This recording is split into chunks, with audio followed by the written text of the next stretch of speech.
Hi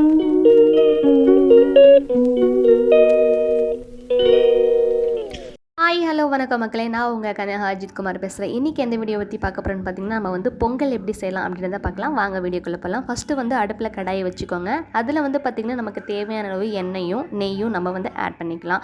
இதுக்கப்புறம் பார்த்திங்கன்னா நமக்கு மெயினே மிளகும் ஜீரகமும் தான். நம்ம வந்து மிளகு ஒரு ஸ்பூனும் சீரகம் ஒரு ஸ்பூனும் நம்ம வந்து ஆட் பண்ணிக்கலாம். ஆல்ரெடி நான் வந்து இஞ்சி பூண்டு பேஸ்ட்டு தட்டி வச்சுருந்தேன், அதையும் நான் கொஞ்சம் ஆட் பண்ணிக்கிறேன். கருவேப்பிலை ஃபைனலாக போட்டு நல்லா வதக்குங்க, நல்லா பச்சை வாசனை போகட்டும். நெக்ஸ்ட் வந்து பார்த்திங்கன்னா நான் வந்து ஆல்ரெடி வந்து பார்த்திங்கன்னா அரிசியும் பருப்பும் வாஷ் பண்ணிட்டு தான் நான் வந்து ஊற வச்சுருந்தேன்.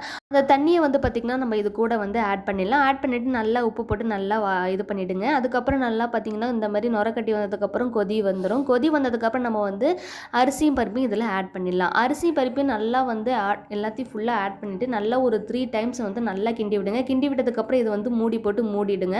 அந்த கேப்பில் வந்து பார்த்திங்கன்னா நம்ம வந்து சட்னி நம்ம வந்து தாளித்து விட்டுடலாம். சரி, ஓகே, இது எப்படி எந்த ஸ்டேஜில் இருக்குதுன்னு வந்து பார்க்கலான்னு பார்த்தா வேறு லெவலில் வந்துருச்சுங்க. செம்மையாக இருந்துச்சு, குழஞ்சி நல்லா வந்துருந்துச்சு. ஃபைனலாக வந்து பார்த்திங்கன்னா நம்ம வந்து தாளித்து விட்டுறலாம். நமக்கு தேவையான அளவு நெய் போட்டுக்கோங்க. அதுக்கப்புறம் முந்திரி நம்ம வந்து இதில் ஆட் பண்ணிடலாம். நான் 2ஆக கட் பண்ணி தான் நான் வந்து முந்திரி ஆட் பண்ணிட்டேன். கொஞ்சம் நான் வந்து தீய விட்டுட்டேன் முந்திரியை. நீங்கள் வந்து கருக விடாதீங்க.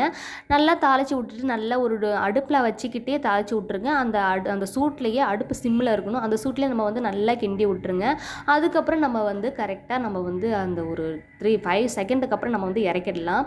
நான் வந்து பார்த்திங்கன்னா இறக்கி கொண்டாந்து வச்ச உடனே நான் வந்து சாப்பிட ஆரம்பிச்சிட்டோம். எங்களுக்கு மார்னிங் வந்து செம்ம பசி ஆயிடுச்சு. சரி, ஓகே, வாங்க நம்ம சாப்பிட்லாம் அப்படின்னு சொல்லிட்டு நாங்கள் வந்து சாப்பிட வந்துட்டோம். இதுக்கு வந்து பார்த்திங்கன்னா சைடிஷாக உளுந்த வடை வச்சு சாப்பிட்டிங்கன்னா சத்தியமாக வேறு லெவலில் இருக்கும். மார்னிங் டைம் சாப்பிட்டிங்கன்னா சத்தியமாக வேறு லெவலில் இருக்கும், சூப்பராக இருக்கும்.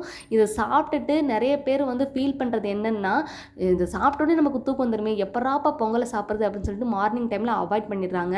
நீங்கள் வீட்டில் இருக்கவங்க கண்டிப்பாக இதை வந்து ட்ரை பண்ணி பாருங்கள். வீட்டில் வந்து குழந்தைங்களுக்கு அடிக்கடி செஞ்சு கொடுங்க. நல்ல ஒரு ஹெல்த்தியான ஃபுட்டு தான் இது. ஓகே மக்களே, இது வந்து உங்களுக்கு பிடிச்சிருந்தா நீங்கள் வந்து இதே போல் வந்து ட்ரை பண்ணுங்கள். ஓகே, நெக்ஸ்ட் வீடியோவில் பார்க்கலாம். பாய். வீடியோ பிடிச்சிருந்தா லைக் பண்ணுங்கள், ஷேர் பண்ணுங்கள், பெல் ஐக்கனை கிளிக் பண்ணுங்கள், என்னோட சேனலுக்கு சப்ஸ்கிரைப் பண்ணுங்கள் அண்ட் சப்போர்ட் பண்ணுங்கள். பாய் பாய்.